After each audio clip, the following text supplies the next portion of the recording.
slavery and civil rights exhibits removed from the Blacksonian. Here's the info from NBC News. Decades-old artifacts related to slavery and civil rights are rotating out of exhibits at the museum as a potential White House review looms large. In late March, President Trump signed an executive order demanding, in part, the museum take down any exhibits that, quote, divide Americans based on race. But now the White House says that it's washing its hands of any involvement in changes at the museum. NBC News went inside the museum and found at least 32 artifacts currently removed, including Harriet Tubman's Book of Hymns.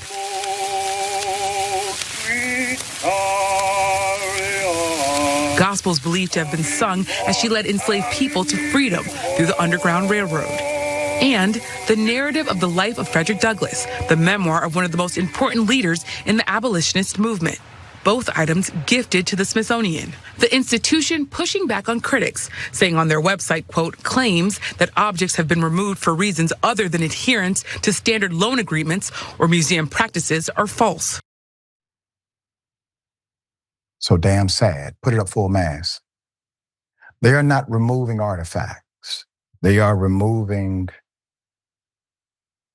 historical context and information. Keep that picture up.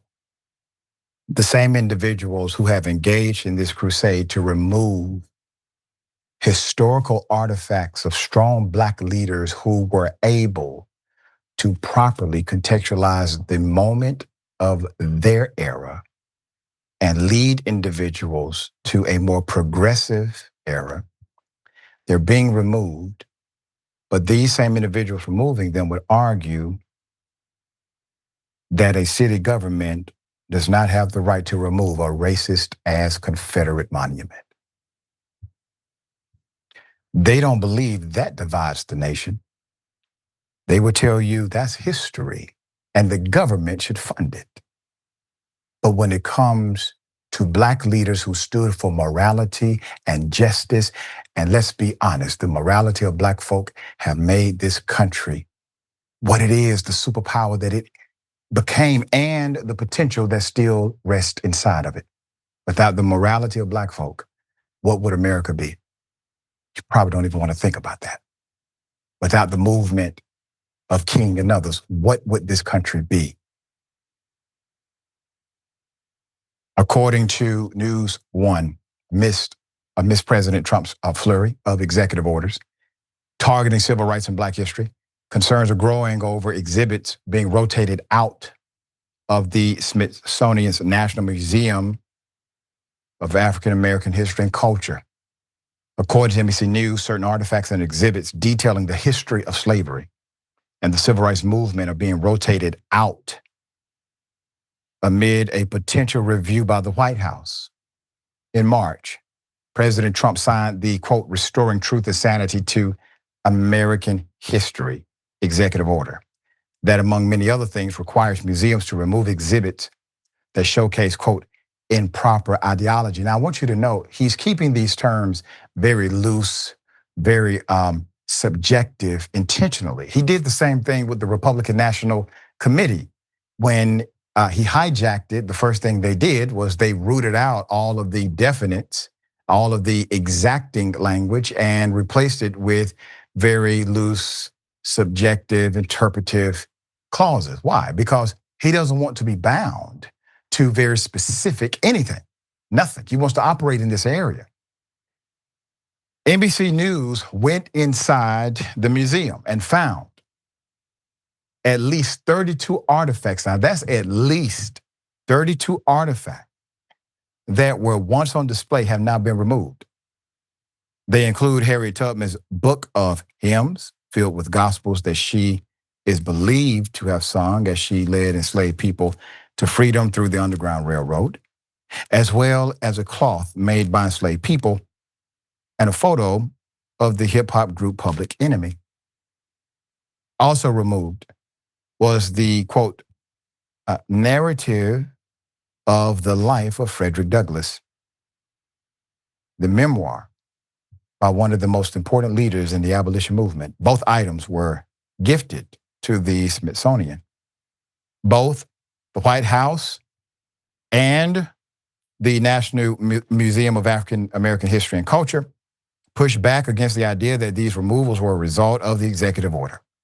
White House spokesperson issued a statement saying, quote, the White House had no involvement in removing any exhibit from the National Museum of African American History and Culture or any other Smithsonian institution. They did this on their own accord, end quote. Though when one considers that the former director of the museum left as a result of the executive order, and that both Chief Justice John Roberts and Vice President J.D. Vance sit on the damn Smithsonian board, it doesn't entirely pass muster, does it? Those who loaned the items to the museum also aren't entirely convinced that the return was not politically motivated. Let's go to it. Liz Breselton, Ms. Breselton, the owner of a diary connected to the Oscar-winning film 12 Years a Slave, is not convinced either.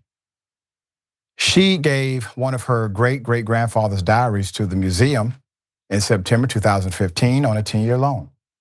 The museum sent her a letter in March before the end of the term saying, quote, we have decided to move ahead with the return a bit early to coincide with our internal gallery rotation schedule. The letter, was sent to 2 weeks before Trump signed the executive order targeting exhibits at the Smithsonian, which once again raised a red flag. The removal of these items comes as the Trump administration has repeatedly made attacks on free speech, DEI initiatives, and Black history. In April, the National Park Service came under scrutiny after it removed the story of Harriet Tubman and the Underground Railroad from multiple exhibits.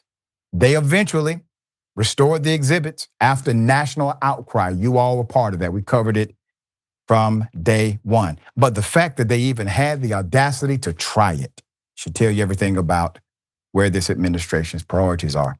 As a result of the executive order and leadership changes at the museum was the site of the, quote, Hands Off Our History rally earlier this month. The executive order, along with other moves by the Trump administration, also spurred legislation from Democratic lawmakers to protect civil rights landmarks and on the National Register from being sold. Because, of course, the Trump administration, they tried to do that also.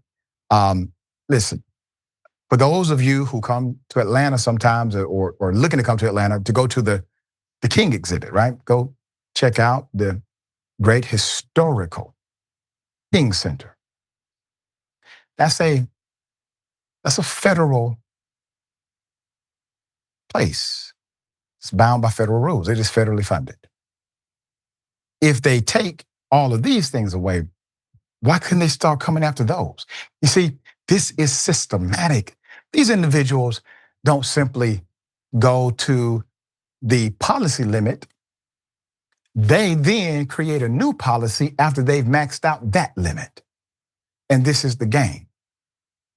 All right, Reecie, this is so sad. Thoughts here?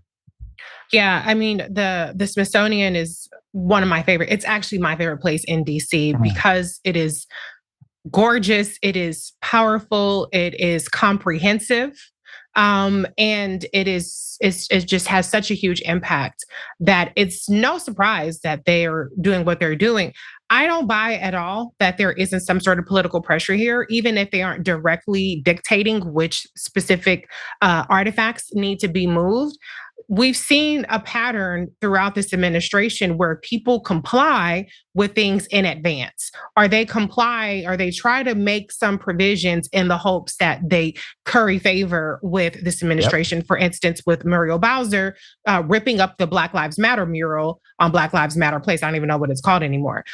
So the fact that they put political pressure on them, it does not allow them to say that they have not had an impact or they haven't had a hand in this. And we've seen them, news broke this week about how they revoked $500,000 in grant funding from from the Boston African American History Museum. They've also revoked funding for other Black museums or exhibits around the country. And so this administration has been very clear that they are attacking any kind of education and institutions that engage in education around this issue. But this should not be a surprise, because this same president, before he left, established a 1776 commission, and he declared war on any kind of education around slavery or Jim Crow and all of the impacts from slavery. So this is par for the course for him, but we have to make sure that we keep our history alive.